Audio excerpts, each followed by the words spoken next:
Hey guys, Ashley Cheeks here.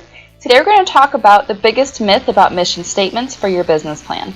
I see people get really tied up and really stressed out about making their mission statement really impressive or really thorough or really lengthy or just really, spot on to what they want it to be for their business.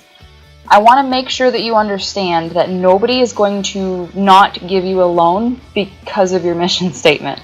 A lot of times people think that it's given a lot of credibility or a lot of weight, and the reality is most people skim right past that and they jump to the market section or the market entry section or the financials, and they really don't care what your mission statement is. They just want to know if you're going to make money. So get yourself a little bit of leeway and make sure you don't harp on this too much. At the point where you're looking to build a website or where you're looking to actually formulate your company more formally, and you have it published in print somewhere, then that's when you put a lot of thought and effort and time into making sure it's exactly the way it should be. And sometimes you might even outsource this piece to somebody else because a professionally written mission statement can be a really big deal as far as giving your company the direction that it needs.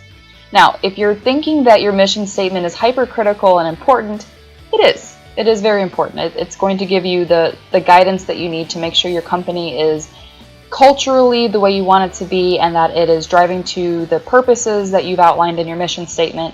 But at the phase where you're at with your business plan, it's really not that critical. I mean, if you get it wrong, you can change it later, and you probably will anyway.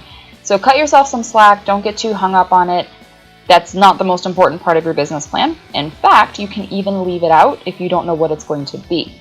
A lot of the templates out there have a mission statement as kind of a standard, just like they have other things in there like listing out your accounts payable for the first 3 years, which, I mean, in general, it's hard to project that and it's hard to forecast certain pieces of your business.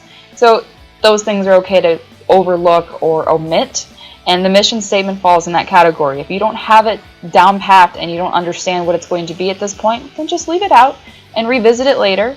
And if somebody asks you what it is, that would be the time where you can start kind of brainstorming what it's going to be. But until you start getting to where you're putting things in writing on a website or in some kind of publication or print, don't worry about it.